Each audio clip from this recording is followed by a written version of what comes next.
Club in the year! I went into this thinking I wasn't going to make you all do that, but it's so much fun. So we're probably going to do it every week. Welcome everyone. I'm so excited to be here. It is not my first meeting that I have presided over, but it is my first meeting during my presidency. So I think I told almost every single person I'm very nervous, but very excited. You guys are all so supportive, so thank you for being here. To start, I would love to have Miss Terry Curtin up here to do our inspirational moment and pledge. Nice. All right, I didn't know that was so fast. I know. Thank you, adorable Madam President. I'm just kicking her. All right, I wanted to find someone to quote who was a woman for our first meeting with our female president, and I'm reaching way back to 1979 to something from Irma Baumbach. And I read this when I was 18, and it made kind of a big impression on me for that young age, and I dust it off and read it often. She's a humorist, many of you know her, no longer with us, and in the early 70s she was syndicated in 900 newspapers and reached 30 million people. She also was a real active activist for equal rights. But in 1979, somebody asked her if she had her life to live over, would she change anything? And her immediate answer was no. And then she thought about it, and she thought yes, and she wrote a little list. And here's her list. If I had my life to live over again, I would have spoken less and listened more. Instead of wishing away 9 months of pregnancy, I'd have cherished every minute of it and realized that the wonderment growing inside of me was to be my only chance in life to assist God in a miracle. I would never have insisted the car windows would be rolled up on a summer day because the wind would mess up my hair. I would have invited friends over to dinner even if the house was messy, the carpet was stained, and the sofa was faded. I would have eaten popcorn on the designer furniture and worried less about the ashes when you lit the fireplace. I would have taken time to listen to my older family members ramble about their memories in life. I would have burnt the pink candle that was sculptured like a rose and used the good china every day, not just on holidays. I would have rolled down the hill on the lawn with my children, never worried about grass stains. I would have cried and laughed less while watching television and more while watching real life. I would have eaten less cottage cheese and more ice cream. I would have gone to bed when I was sick, instead of pretending the earth would go into a holding pattern if I weren't there for a day. That's me. I would have treated myself to something just because it was beautiful, even if it wasn't practical. When my children wanted to stay up late and talk and cuddle, I never would have said, we'll talk tomorrow. It's time for bed. That one makes me sad. There would have been more I love yous, more I'm sorries, more I'm listenings, but mostly, given another shot at life, I would seize every minute of it, look at it and really see it, try it on, live it, exhaust it, and never give that minute back until there was nothing left of it. There you go. Whoa. So, for the Pledge of Allegiance. All right. I pledge allegiance to the flag of the United States of America and to the republic for which it stands, one nation, under God, indivisible, with liberty and justice for all. Go get them, Natalie. Thanks, Terry. You guys, I have so many fun plans for the year and exciting ideas, but what I'm finding is that the hardest part is getting everything in during a meeting. I calculated it. I have about 1,500 minutes to share with you this year, so we'll get to it. We did have some visiting Rotarians join us today, and I've decided I want to remind everyone of a few rules, and I'm going to lay down the law here, because there's been some questionable clapping versus saying hi, and for anyone new, just so you know, when we have a visiting Rotarian, once they're introduced, we say, hi, name, and if we have a guest, that's when we clap. So we're gonna practice today. And ironically, I wrote a script that I'm not using, and I had used an actual name, an actual place that we're dealing with today. So, All the way from Phoenix, we have Bob Murray. Hi, Bob. Nice. All right. I literally have written, as an example, Bob from Scottsdale. We also have Patricia Darling from Phoenix. Hi, Patricia. And lastly, we have Chris from LA. Where's Chris? Hi, Chris. Good job. Okay, so we can start with guests of Rotarians over here. Doug, you want to start with the mic over here with Jeanmarie? Yes, well, we have three special guests with us today. We have, first of all, Jessica Censotti, who's the Executive Director of Sister Cities, San Diego International Sister Cities Association. We have Ethan Neum, who is a student ambassador with Sister Cities and a student at Canyon Crest Academy. And his mom, I hope I don't ruin this, Ki Jong Sul, who is in Carmel Valley.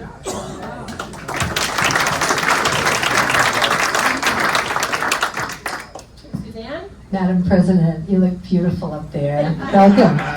I have a wonderful table here of folks that helped us win some more awards at Rotary Parade. So we have Anthony Palms right here. Give us a little hi. And Povis, can't pronounce his last name, sorry. Susan Duffy. And Brian and Sandy Van Twiller. So welcome.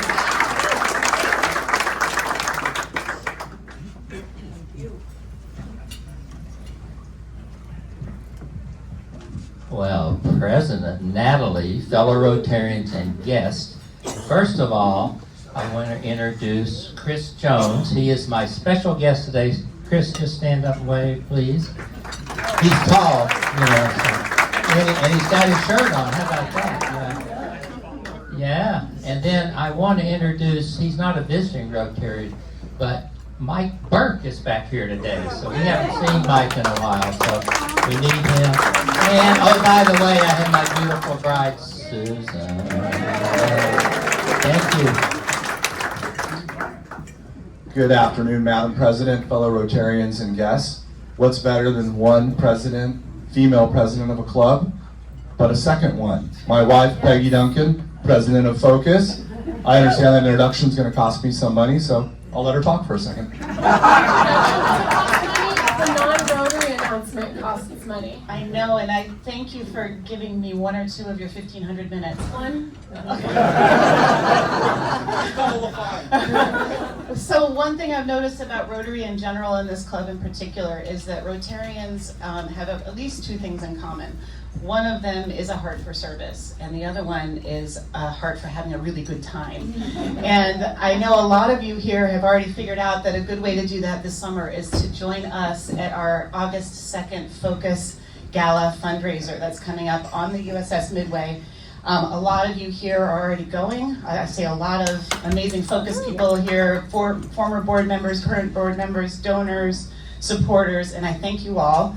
For those of you that haven't bought your tickets yet, I can tell you that our committee has been working on this one night for an entire year. And it is the night that we rely on to do the incredible work of Focus to provide hope and help to the kids in San Diego County. So please join us. It's going to be a blast, and you'll know you're doing some good service at the same time. There are cards on the table that have a QR code, and if you want to buy your ticket today, I can give you a discount code. So come see me, and it's going to be fantastic. So join me on the Midway. It'll be fun. Thank you. Thanks, Peggy. And John, thank you for $50. Yes, Ivan? I want to remind everybody of someone who's not a guest. You ought to know him well. He's been gone for, 2 years? And I sponsored him. His name is Ken Bryan. Stand up. He has been Grenada for the last 2 years as part of Peace Corps. We're going to try and get him as a speaker one of these days.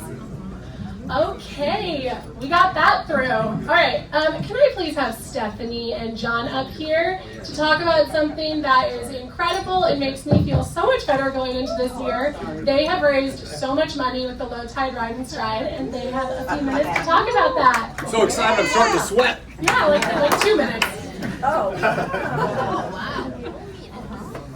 Okay, so first of all, I have to thank all of you guys. You all worked so hard for the Low Tide Ride and Stride. It was an amazing success, just fantastic. Specifically, I need to thank John, my co-chair, Francis, who blew the family-friendly area out of the park, just amazing, jumped in. We've got Mike, who did all of our vendors. We've got Jane and Kit and David, Sue and Jeanmarie, and then Jeanmarie Bond doing our writing. So first of all, it's just not one person, it's everyone. But let me tell you how we did. So last year, as you know, we had 510 participants, and as you also might remember, I wanted 600. I walked around saying, I need 600 participants.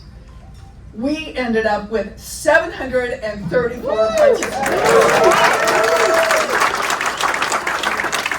It was amazing. And then for the fundraising, of course, for the military and the first responders and all of our other worthy charities, I walked around with the number 175,000. I begged, I pleaded. Some of you guys donated, and then you donated again just to get me off your backs. I want to let you know that this year we ended with 186,036. It was amazing. It was vibrant. We had so many more vendors. We had the kids corral, family fun area. It was just amazing. If you haven't gotten your t-shirt yet, you will be getting your t-shirt because it was so successful. We had to order a second round of t-shirts. Just so you know, we had runners 17 and under, we had 74, adult runners 505, bikers under 17, we had 24, adult bikers we had 85, and we had 18 e-bikes. That's what we did. I'll be quick, just to put a punctuation on what Stephanie was saying. That's a 50% almost increase in participants this year, and that is an all-time record in fundraising, so very well done. Just a personal note, for me, this event this year felt much more like an all-club event to me than some in the past. Everyone participated, was positive. Whenever we hit bumps, nobody was negative. It was such a nice vibe. I just really, really appreciate it. I want to say thank you to everybody in the club that helped. I had the pleasure of spending my time at the finish line from the first runner start to the very last participant finishing, and it was just really rewarding for me to see all that happiness. And I do want to thank those people, because I don't think I've ever publicly really thanked Gary Kennedy and people who work at the start-finish line, because that can be a little bit of a hectic area to be. And also just throw out a double super thank you to everybody at registration, because every time I ask them about a question or concern, they say, don't worry about it, we have it covered. And that's beautiful music. And then my final thing I just want to say is I was very impressed and very proud with all of your leadership on the race this year. I really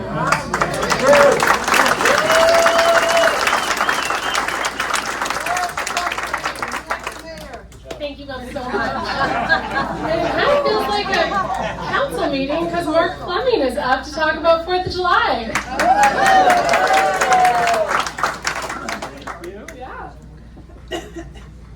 Hello, everybody. You might have noticed this ribbon up here. It is a first place win for Rotary again. And that was first place in our division, but we also received first place overall again. So I award this to the club, and I think it's only fitting that the actual award goes to Natalie.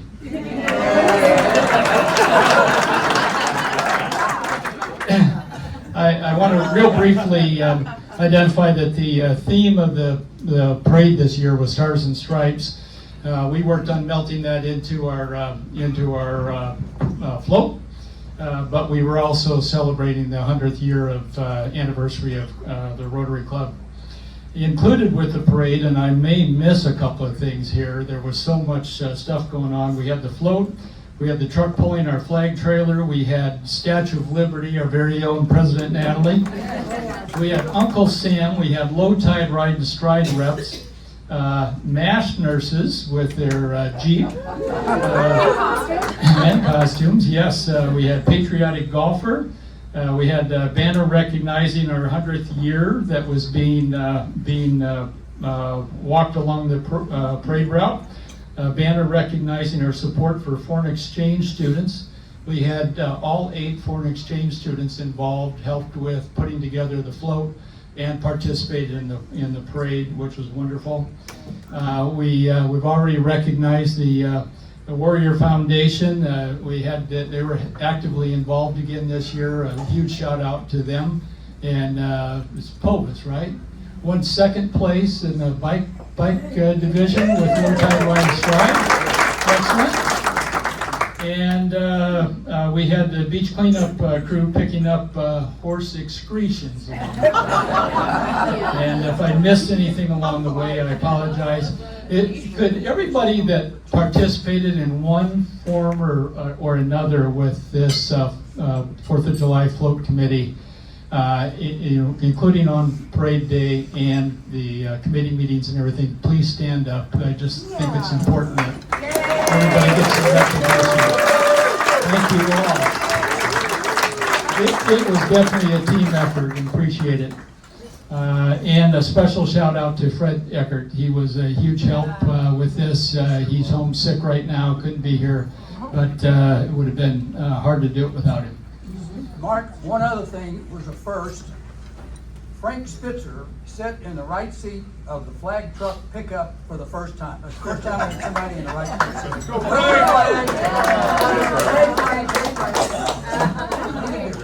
Good job, Frank. I'm done. All right.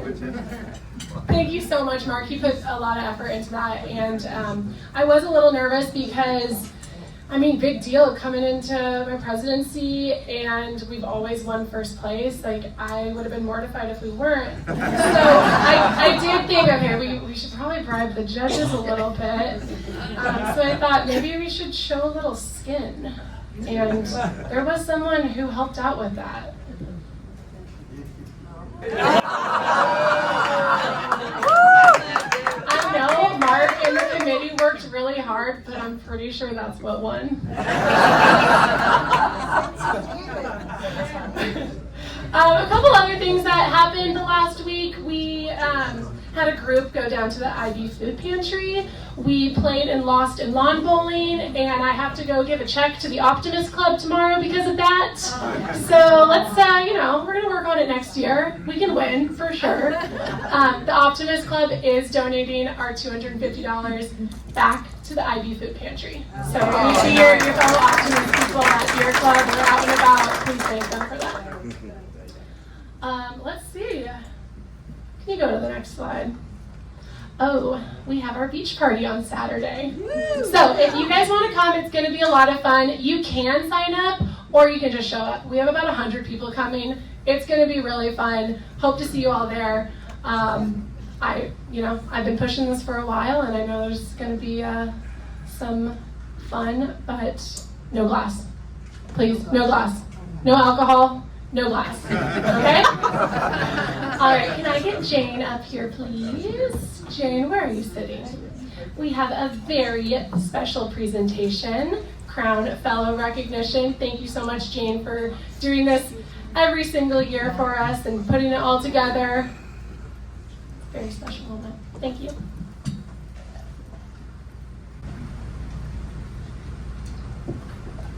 President Natalie, fellow Rotarians and guests.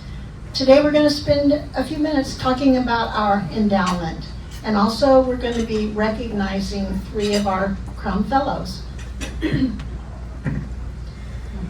Our foundation fund, endowment fund was established in 2001, and it was established for the purpose of encouraging giving to our club. And with the earnings from the fund, we would have means to continue our causes within the community. And at that time, in 2001, to encourage members to contribute, a level of recognition was set at $1,500 with a designation of Crown Fellow. And that amount remains the same today. The board determined at that time that once our endowment reached $250,000, we would begin taking an annual distribution of 4% of the fund value to be used to support the charitable purposes of our fund, of our community. In 2015, we finally reached that goal, and since that time, we've been taking the 4% every year for our impact giving. For this past Rotary year, our 4% totaled $27,311. To date, we've taken total distributions of $195,311. So that's been a significant amount that we've used for causes in the community. Next page. Okay, today our endowment is valued at $728,000. And these funds are held in a donor-advised fund with Rotary International and are owned by our Rotary Club of Coronado Foundation.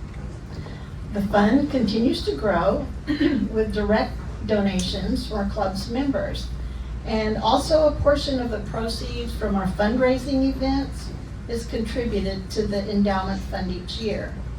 And at the end of this past fiscal year, President Pat directed $10,000 of the proceeds to go to our endowment fund. So, we're hoping to reach $1 million, you've heard me say it before, by March 2026, our 100th birthday. And if we could grow to $1 million, that 4% would be $40,000 every year, to support our causes. So you can see we're over 75% of the way there. And I believe that by March 8, 2026, with your help, we can reach that goal. So, to encourage the building of the endowment, we established levels of giving within the designation of Crown Fellow. We have level 1 at $1,500, and you receive a solid 14-karat gold pin that was designed by the late past president Greg Walker. And then level 2 at $5,000, you receive a banner with 1 diamond to put with your pin. Level 3 is $10,000, you get a banner with a 2nd diamond. And then level 4 at $25,000, you get the 3rd diamond.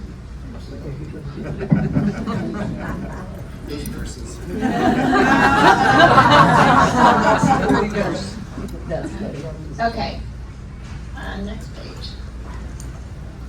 So today we are recognizing our newest Crown Fellow, Dave Knott. All right, Dave.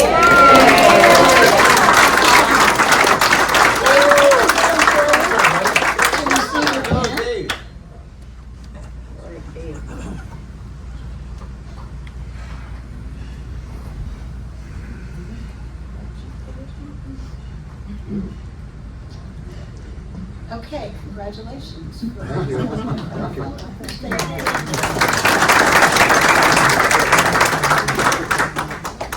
Okay, and next slide. We're also recognizing one of our Crown Fellows who's reached level 2 by giving at least $5,000 to our endowment, and that's Janice. So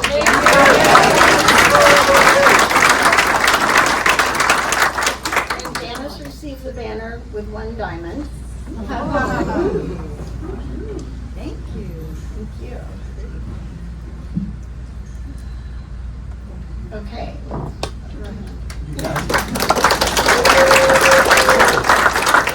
And then our 3rd Crown Fellow, we're recognizing one who's reached level 3 by giving at least $10,000, Suzanne Manuel.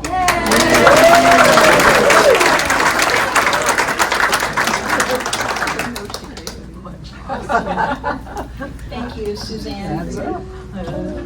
Contribution exceeding $10,000. I don't know if this might be a good time to look over here. Okay. Just a minute. So we now have 40 Crown Fellows in the club, and I'm going to ask all of you who are Crown Fellows to please stand up. Would you stand up for me? Oh, okay.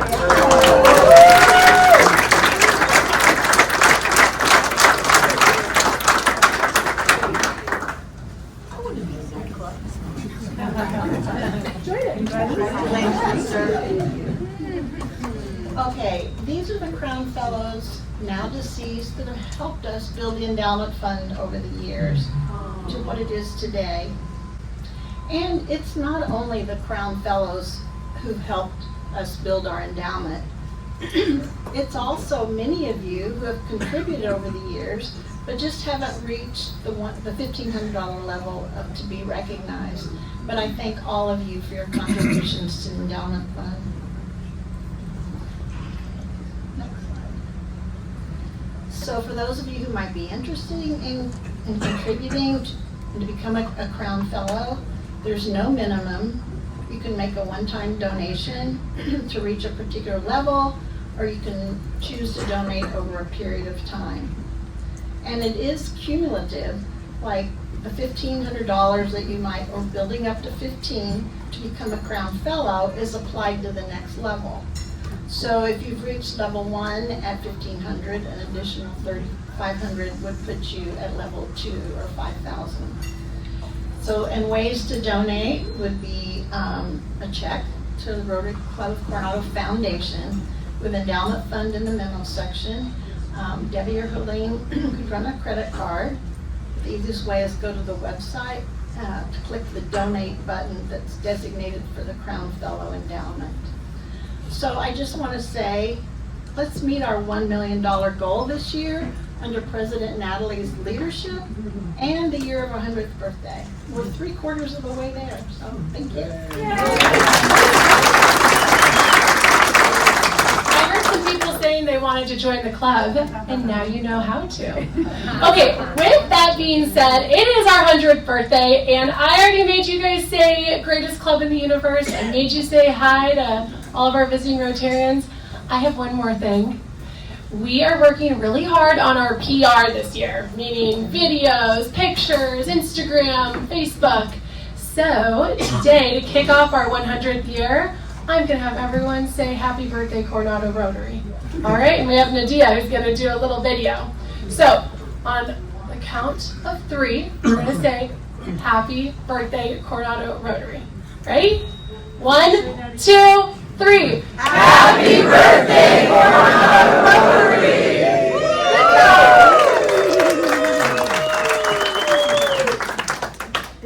And now, a lot of people have been asking about getting their Rotary 100 hat. The next round of hats that we're giving out will be at the beach party. You can see my mother for that. And at some point, every single person in the club will get one of these hats. You probably won't get these pins because I got them at the Rotary convention. But if you go next year, you can grab them.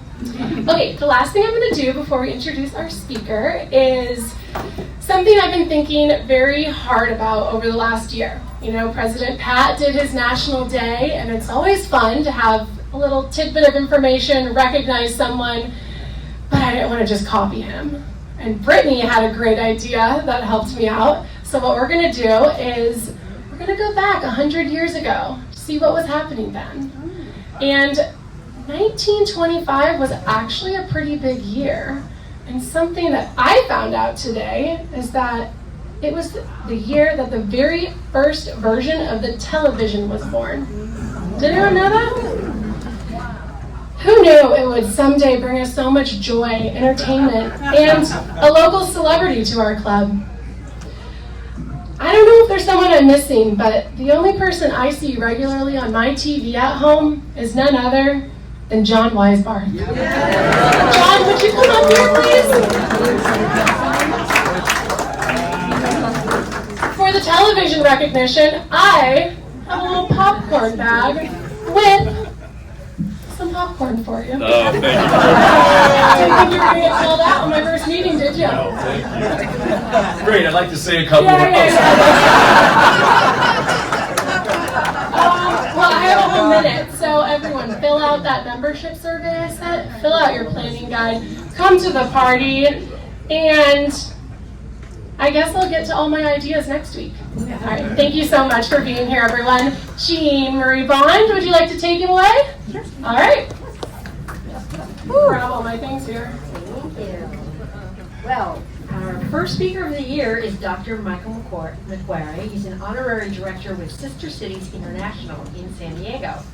He's an experienced educator and community organizer with demonstrated success at working in urban, suburban, and rural areas throughout California and internationally. He is particularly skilled in grassroots organizing, community partnership building, international relations, and philanthropy. He has a strong policy background with excellent professional development skills and holds a BA from UC Berkeley, a master's degree from Fresno State, and his doctorate in education from USC.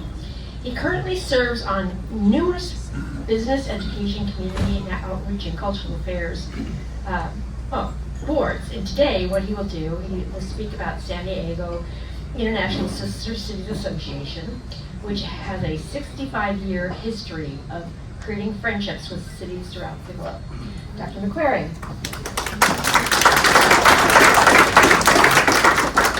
Thank you, Jeanmarie. It was an honor and a pleasure to be here, and I want to thank you for allowing us to come to share our story about Sister Cities. I arrived in San Diego when I was 6 years old in 1946 to see my uncle who was on a submariner. I came back into the 1950s, in the 1960s, to be with my brother who was on the aircraft carrier Kearsarge. My son went to West Point, so he broke the Navy tradition. And I came back to San Diego in 2000 after working with the younger sister, the Dalai Lama, and the Tibetan Children's Village in Dharamsala. When I got here, it was an exciting adventure of how to continue to develop community organizations, international connections, people working with people, everything Rotarian. I joined the Rotary Club of Mission Bay, and I wear my past president's pin for 2 terms. I guess I did such a good job the first time. I didn't need that. And I'm now a member of the La Jolla Golden Triangle Rotary Club, and we meet at the faculty club at the University of San Diego.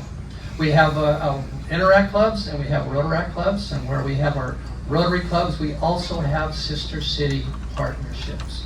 My connection with Sister Cities started when I was on the school board for San Diego Unified. And so I was on the school board there from 2014 to 2022, and now I'm full-time working for Sister Cities in order to continue developing international connections, cultural competencies, people-to-people diplomacy, and interrelation connections that enable world languages and global connections. Our sister cities internationally, we have over 2,000 connections in 150 countries, and we have 500 cities throughout the United States who are in these city-to-city partnerships. The city-to-city partnership started when President Eisenhower, after being a general and then becoming president, realized we would not get peace in the world with just nations working with nations. We needed to establish connections that allowed personal relations. It sounded a lot like Rotary, where we develop people-to-people connections. We work in our communities. We work towards world peace and better understanding. That was a good match for Sister Cities. President Eisenhower then created the idea in 1956, let's put people to people together so they can learn about each other, develop international relations, and where they have those connections, they can develop business connections, investments, connect our universities, connect our people and our culture, and let's see what we can do to bring peace to the world. That was in 1956. San Diego established its first sister city with Yokohama in 1957. And we have the Japanese Friendship Garden as a result of that. And we have so many other connections here in San Diego with sister cities around the world. So the cities are partnerships where the two mayors gather and they establish a connection. Those connections then open the door and create the environment in which businesses and communities can grow, reconnect with countries where they left, and connect with new countries that they want to learn more about.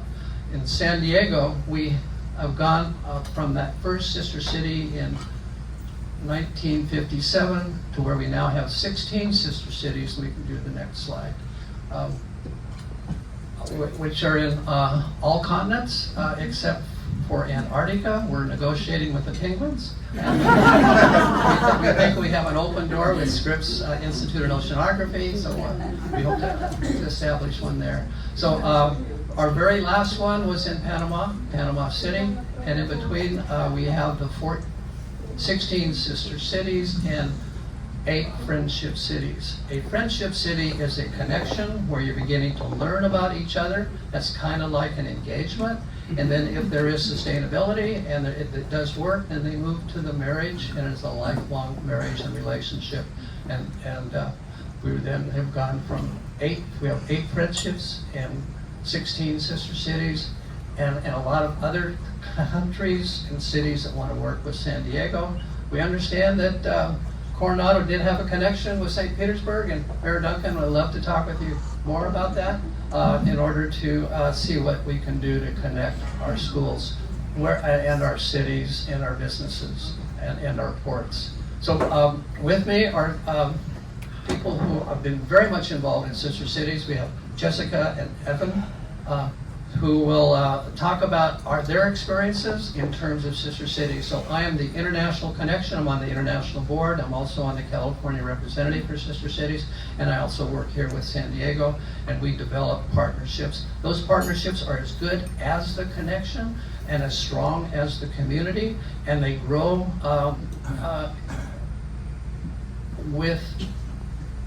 they grow the relationship as they develop the partnership.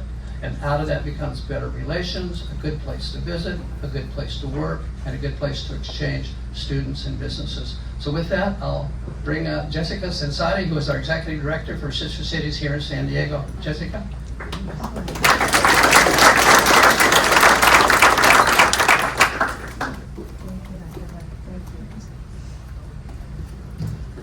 Thank you, Dr. Mike.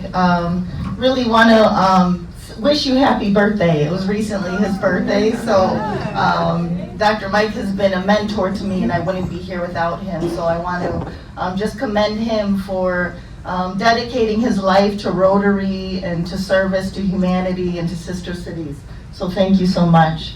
It's truly an honor to be here. Natalie, on your first day as president, so honored to be here to share. And thank you all for having us. It's always wonderful to be here to share with fellow Rotarians of this important work. And what we really wanted to share is the pathway to peace. And Sister Cities and Rotary has been working together since its inception.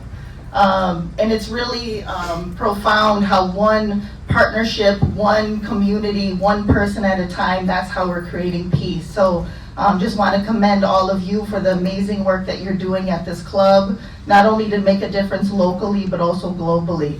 Joe, if you don't mind, if you could fast forward. President Eisenhower, as he shared, founded this organization 69 years ago. And he really believed that it was through citizen diplomacy that we could create a better world and make a more peaceful world.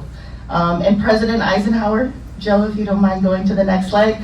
From the beginning, he was here, and he came here to San Diego, and this is actually a photo of him in Chula Vista, right after he announced this program, the Sister Cities Initiative. He came here and wanted to launch Sister Cities program, and our first one, as Dr. McQuary shared, was with Yokohama. And what President Eisenhower really believed in, also creating peace with border cities, and the importance of strengthening our borders and our binational connections. And he saw the strength in these important partnerships and connecting citizens globally. So this was one of his first initiatives, so we're very honored to be one of the first sister cities that was founded from this initiative. Joe, if you don't mind advancing the slide, would be great. This was our first partnership in Yokohama. And unfortunately, the reason President Eisenhower developed this program was after World War II. And the Japanese Americans were, after the bombing, were kind of looked as the other and put into concentration camps. They were here, and there's one picture of a gentleman in the middle Manoka. He was a celery farmer, the most prominent celery farmer here in all of California, and he was here in San Diego. And him and his family were put into concentration camps. And so after that horrific situation, that's when President Eisenhower said, when our governments fail, it's going to be people to people, you and I, citizens like us, that are going to make friendships globally and make sure that peace remains and that we continue to create peace. So what was interesting is after the war, his family, a lot of Japanese Americans were very hurt, and they went back and they didn't want to be here. They didn't feel welcomed anymore. But his family actually stayed here, and he said, I want the Japanese community to remain a fabric of our community here locally in San Diego. And that's when they created, I don't know how many are familiar in Balboa Park, the Japanese Friendship Garden. So that's one of the programs, and that's really highlights what the strength of sister cities, of when we can come together and celebrate the Japanese American the communities and all of the communities that live here in our community. So sister cities really make sure that our cities are vibrant in celebrating the cultures and the communities who live here. So I just wanted to share that story. And now, as Dr. Mike shared with you, we are in 24 different countries, 23 countries, 24 cities. So it's really expanded, where we've been able to really create a lot of partnerships through humanitarian trade. We also notice our foreign investment is a direct impact of our sister cities program. So they're also helping economically in our communities. Joe, can you advance the next slide, please? So Rotary and Sister Cities really have been working hand in hand since its inception, since President Eisenhower envisioned this. And here's two programs. One is with Golden Triangle Rotary. I don't know if you're familiar, but we're also in Jalalabad in Afghanistan, where we've been working and making sure that girls can continue their education. Right now, it's illegal for girls to even go to school, but even through this partnership that we have, we've even been able to work with the Taliban to make sure that girls continue their education. They have online learning education. So it's through these important connections and friendships that we've developed that we're able to continue this humanitarian work. That's an amazing program that's in partnership with the La Jolla Golden Triangle Rotary Club. And then Downtown Club 33, which we're really excited to share with you today, is a program that we have. It's a friendship city, the first indigenous one that we have with the Kumeyaay and the Maasai. So we're working in Amboseli, Kenya, and where we've been able to drill wells and bring clean drinking water and create programs for our youth. Can you advance the next slide, please, Joe? Thank you. So this is a center that we're building with the Maasai in Amboseli, Kenya. If you could see the bottom, we've been bringing students every year to work with the Maasai and to learn from their ancient culture and heritage. We take students annually. If you can advance. Sorry, Joe, I'm going to go through the slides a little quickly because I know we only have so much time, and I'm excited to have our youth ambassador speak. Here's some photos as well. When we opened up the center, we have sports exchanges and a lot of different knowledge exchanges. You can kind of keep flipping through. We really focus on the SDGs with our students, so they're able to learn how the Maasai live and coexist with the wildlife, how they take care of nature, some of the struggles for clean water and environmental sustainability, art and other things that they're learning on cultural preservation. Some of our students, when we asked them, why do you want to go? Some of them said, I just want to learn how to find peace. You know, we have so much here in the US, but the Maasai, they don't have a lot, but how come they're dancing and singing and they look so happy? So it's interesting why our students want to travel, but they're learning a great deal on ancient peace-building practices as well, and how the Maasai maintain peace with each other, with the wildlife, and with the environment. Next slide. Here we're also building traditional manyatas in homes, where even sometimes the students are staying in them, but they're learning traditional sort of architecture. Next slide, please.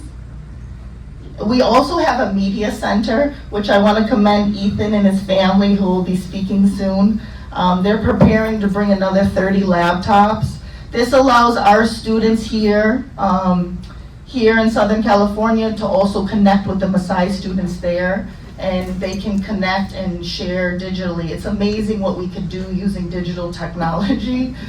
We have Zoom meetings and where our students are connecting from several different countries, from Hong Kong, from Kenya, from San Diego, to Afghanistan, and we connect our students to learn and to share knowledge just by using computers. So we're really excited that we were able to build this media center in the center of the Maasai community, where they learned Zoom for the first time. So it's been amazing. The chiefs have been able to connect, and they've also been able to connect with UN meetings to advocate for their rights and to share some of the work where typically they couldn't get on an airplane, but through Zoom they can share their story with the rest of the world.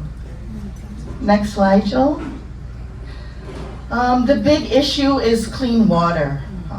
We have women and girls that are walking up to 15 miles to get water. Thankfully, we have been able to bring clean water to 80,000 Maasai people, but it's still, it's still a drop in the bucket of the needs and what women and girls are going through. It is a woman's role to carry water, and so even the women and girls have indents in their head from carrying it. It's extremely heavy, and they're walking long distances to carry water. So thankfully, in the last trip, Ethan and I worked on a water project. If you can advance to the next slide. We're excited because, as a nonprofit, we raise funds, then we drill wells, then we come back and raise funds. It's not really sustainable. So what we've decided is to establish a water bottling facility, and the Maasai women can bottle water and sell it to the tourists there. Thankfully, there's over 600,000 tourists that come to see the wildlife. So we want to create jobs for the women. So what we've done is we've drilled this well, and it has a lot of water, actually. If you don't mind going to the next slide. And then what we've done is sort of developed a bottle where the Maasai women can bottle the water and sell it to tourists to make income, one for their families, but also to help bring water to more communities and more people. So it's more sustainable and it's income generating, and it allows them to have jobs, it empowers the women, and hopefully it will help create more wells and help us drill more wells for more people. Next slide. Here's the women working together to develop a brand with our students. So this is students from our region, from San Diego, working with the Maasai women to develop a brand. Next slide. We also want to teach our students on, business opportunities and how to help, globally, and how to do international business. So some of our students are really interested in helping develop this project. Here's the women bottling the water. Next slide, that smile is everything. And here's some of the students working on, making an impact through business and through this social enterprise to empower the women. Next slide. Our students also are traveling to the UN to share their work, which is really important. We want our students to learn how to advocate globally and make a difference. So we always take our students to the UN as well to participate in the ECOSOC Youth Forum. Next slide. And then, without further ado, I'm very excited to introduce you to Ethan Leem. He's one of our student ambassadors for Sister Cities, and he's just been an inspiration. He just came back from Kenya in spring. He was so inspired that now he wants to travel again. We'll be going to Kenya for another month because he's just was really inspired by the Maasai. And so we thought it would be great if all of you can hear from him. And he has a lot to share about what he's learned from the Maasai and the work that he's doing. He also went to DC with Sister Cities International for a leadership summit and has just been doing a tremendous work. So without further ado, if everyone can please welcome Ethan Leem.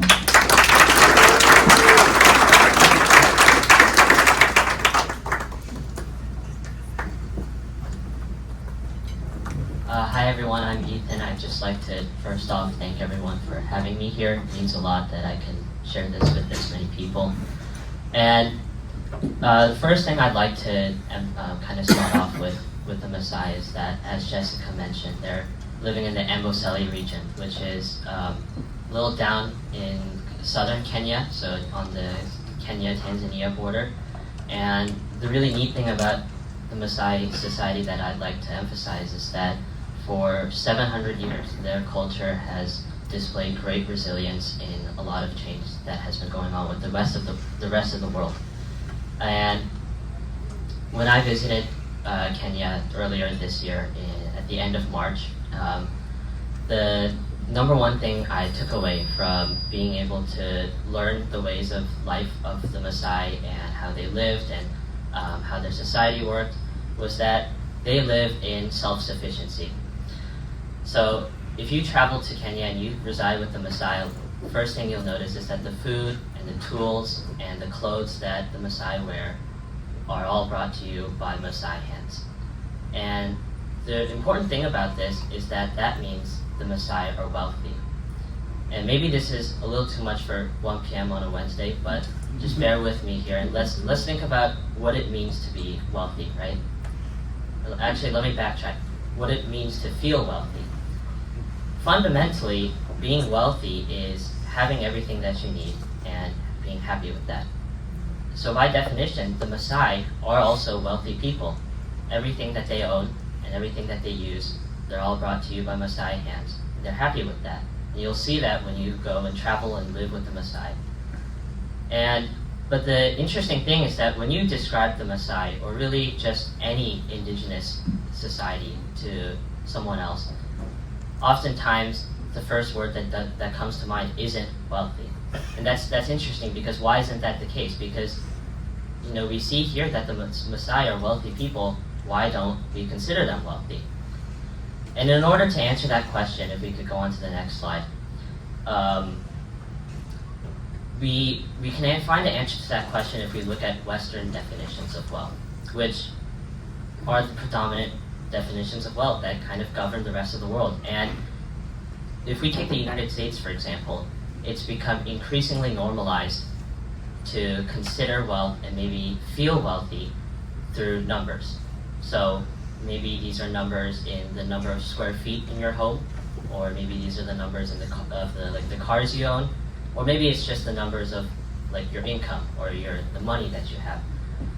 And that's really different from the Maasai definition of wealth, which seems, put simply, is extracting satisfaction from sufficiency. But here, it seems more or less extracting satisfaction from excess. So you have two different definitions of wealth on opposite ends of the spectrum, and they're really different. And the reason that this difference is meaningful is because in certain ways, extracting satisfaction from excess can be not reliable, or not unreliable in the long term. To put that into picture, if we could go on to the next slide. In this year alone, credit card debt in the United States has exceeded $1 trillion.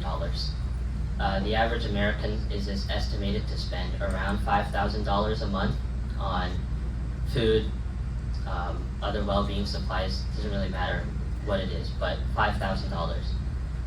So this isn't necessarily to say that our awesome capitalist empire there's something wrong with that or anything like that. But what I am saying is that there are certain things that we could do to improve it. That it's obviously nothing is foolproof, and there are things that we can take from the Maasai to enrich the world that we live in. Everyone has heard of environmental sustainability. No one has really heard of economic sustainability, or political sustainability, or social sustainability for that matter. And those are all things that the Maasai can give us if we understand the ways that they live and their indigenous wisdom, which I got to see firsthand in Kenya. So the question is then, how do we achieve this? Because this is all sounding great, but there's no step-by-step procedure on how to fix it for the better. Put simply, there is no better alternative to first-hand experience, and that's the work that Jessica does, bringing students to Kenya and allowing students from places in the United States, in San Diego, to see firsthand how the Maasai live and see firsthand the indigenous wisdom. A lot of people talk about what we can do for the indigenous communities like the Maasai, and oftentimes when matters like the Maasai are brought up at international forums like the UN or whatnot, a lot of the times the discussion is about what we should be doing for the Maasai, but it's never about what the Maasai can do for us, and I'm saying Maasai as in just general indigenous communities. So that's what I would like to stress in my kind of short discussion here today, that our understanding of what we could do for the Maasai and what the Maasai could do for us has been limited for a long time. It's mainly revolved around what we could do for them, and just now are we starting to realize what the Maasai could do for us in terms of bringing sustainabilities to all sorts, and SDGs like Jessica mentioned, to not just the environment but the economy, society, politics, and in a sense, every aspect of American life that you can imagine. So I'd like to thank you for having me here today, and yeah, thank you.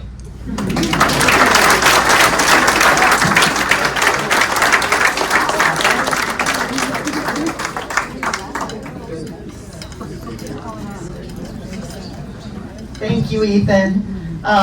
It's truly, I know we're in good hands when I always hear our youth speak, because they're truly visionaries and getting ready to make a better world. If you don't mind advancing the slides a little bit. As Ethan shared, you could keep going, sorry. As Ethan shared, it's really about the indigenous knowledge, not just the Maasai, but indigenous knowledge in general. Locally we have the Kumeyaay, and the Kumeyaay are also working with the Maasai. And globally, 80% of unoccupied land are owned by indigenous.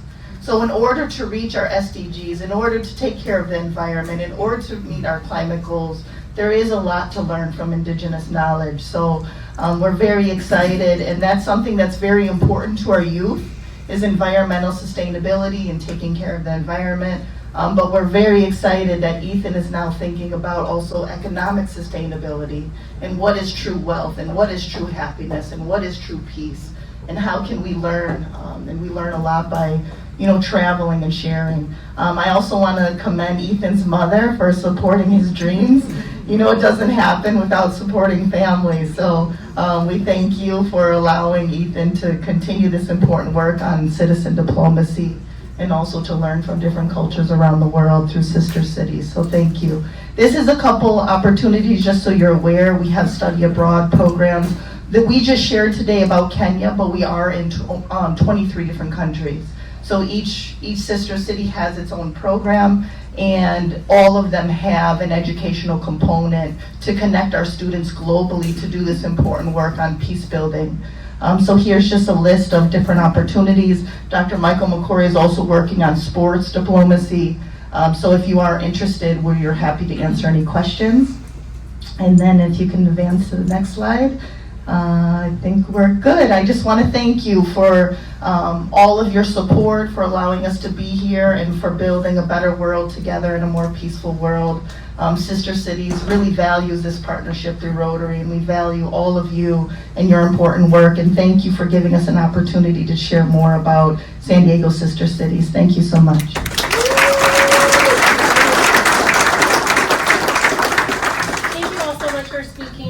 That program is incredible and has so much overlap with what we do here at Rotary. In fact, something I forgot is our theme for the year, which is Unite for Good. And that's what Rotary is all about. That is what Sister Cities is about. And I just thank you all for being here. Happy birthday, everyone, and go off and have a great Rotary week and celebrate and tell everyone all about Rotary. All right.